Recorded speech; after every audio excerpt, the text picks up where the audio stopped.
uterus. So here is the uterus. म्हणजे हा जो इथे पार्ट दिसतो आपल्याला, हा पूर्ण इथपासून इथपर्यंतचा हा जो कम्प्लीट पार्ट आहे, या कम्प्लीट पार्ट साठी काय नाव आहे? युटेरस. आणि याला कॉमनली दुसरं पण एक नाव आहे, त्याला काय म्हणतात? ओम, WOMB.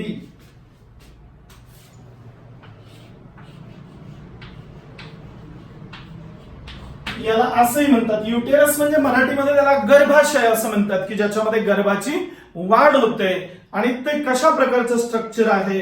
तर हे हॉलो आहे, असं पोकळ असलेलं हॉलो. दुसरं म्हणजे ते मस्क्युलर आहे आणि पियर शेपचं आहे. कशा प्रकारचं आहे?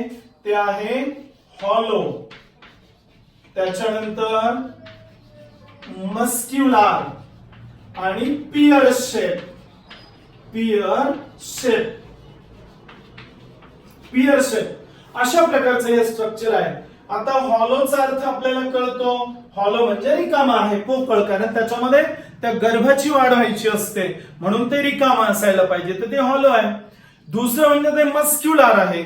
मस्क्युलर म्हणजे रिचली सप्लाइड विथ मसल, म्हणजे त्याच्यामध्ये मसल्स असतात. आणखी म्हणजे पियर शेपचं असतं. आता याची जर लेंथ मोजली आपण तर ती किती आहे? 7.5 सेंटीमीटर लॉंग.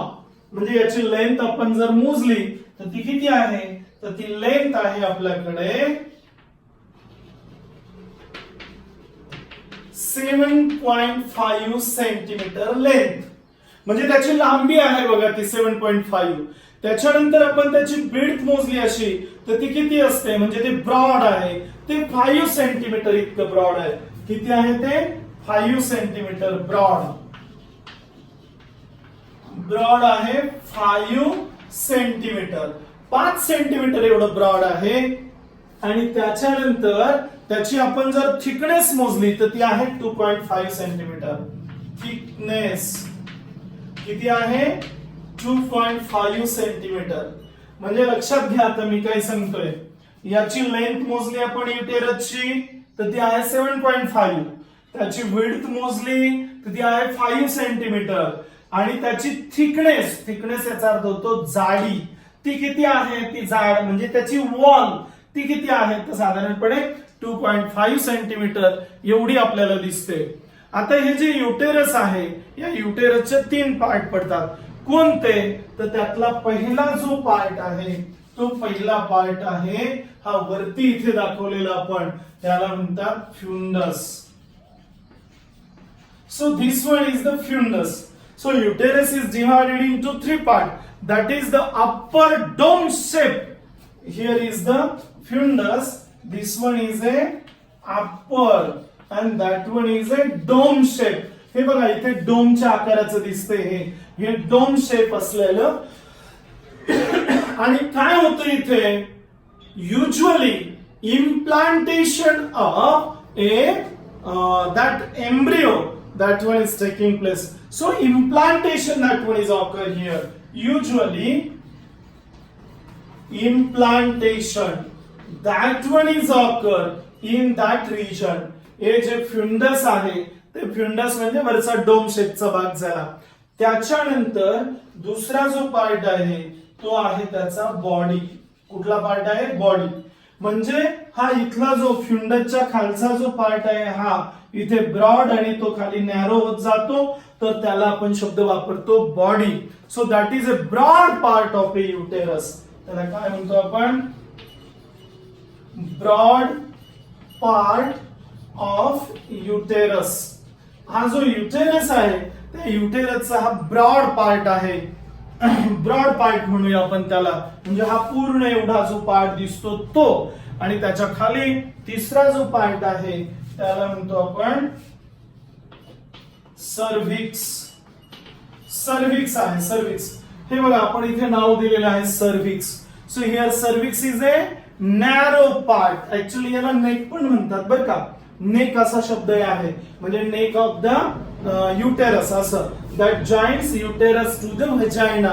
हे युटेरस व्हजायनाला जॉईन करणारा हा पार्ट आहे सर्व्हिक्स. तो कसा पार्ट आहे? नॅरो पार्ट आहे.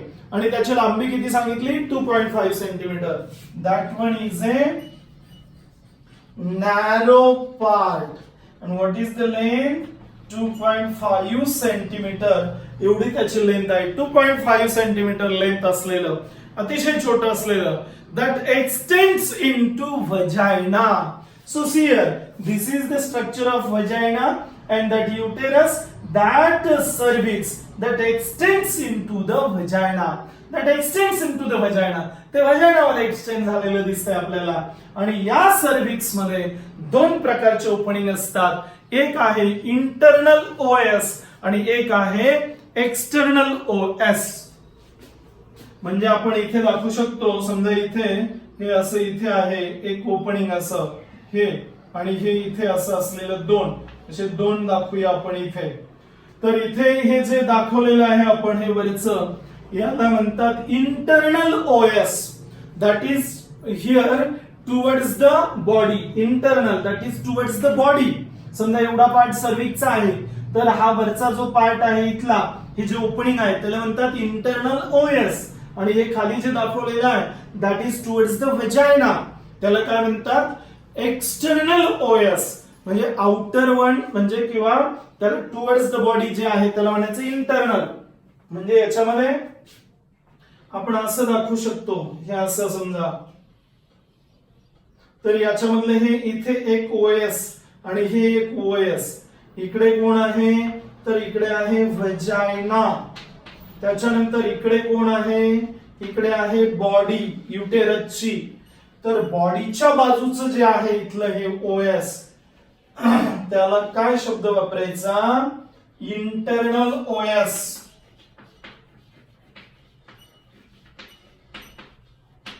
आणि इथे हे जे आहे कुठलं व्हजायनाच्या बाजूला असलेलं त्याला शब्द आहे एक्सटर्नल OS. काय शब्द आहे त्याला एक्सटर्नल OS. आणि इथे वरती म्हणजे दोन OS. ओरिफिस असा शब्द आहे तो actually. Internal orifice of that cervix which is present towards the body, that is internal OS, and the orifice that is towards the vagina that is called as a external OS. त्याला काय म्हणतात external OS म्हणतात.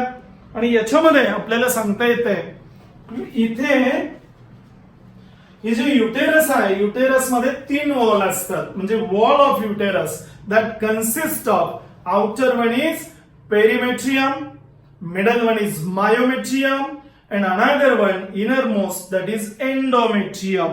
आपण एक लक्षात घ्यायला पाहिजे, जर इथे ही जी वॉल आहे ती कशी आहे तर आतमध्ये आपण नाव दिलंय एंडोमेट्रियम. मी आता थोडासा दुसरा कलर दाखवतो याच्यामध्ये. समजा हे रेड कलरचं आहे आणि त्याच्या पुढे असलेलं इथे त्याचं नाव आहे आपल्याकडे myometrium. So this one is हे मिडल मस्क्युलर हायली मस्क्युलर असतं ते इथे दाखवतोय मी कलर करून जर आपल्याला. So this is the myometrium.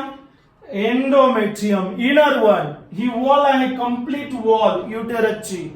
So this one is the endometrium inner one, middle one myometrium and this is the outer one that is perimetrium. म्हणजे तीन नाव आपण लक्षात ठेवायला पाहिजे. ती जी वॉल आहे त्यातलं पहिलं आउटर साइडचं जे आहे ते पेरिमेट्रियम.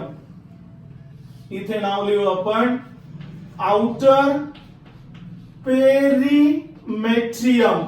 पेरिमेट्रियम. त्याच्यानंतर मिडलला आहे middle one myometrium. Myometrium and the third one that is the innermost सर्वात आतल्या बाजूला त्याचं नाव आहे endometrium. So that is about the wall of the uterus. So wall of uterus that consists of three layers. That one is here outermost that is perimetrium, then the middle one myometrium, inner one endometrium. Here myometrium that plays an important role at the time of parturition.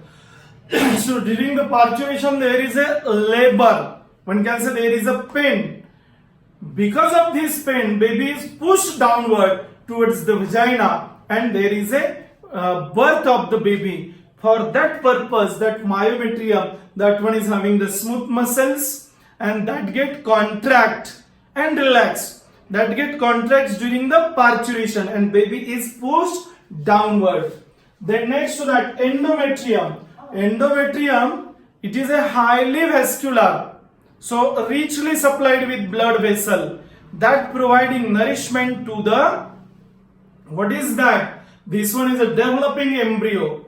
So embryo that get developed inside the uterus. In connection with that, there is a endometrium.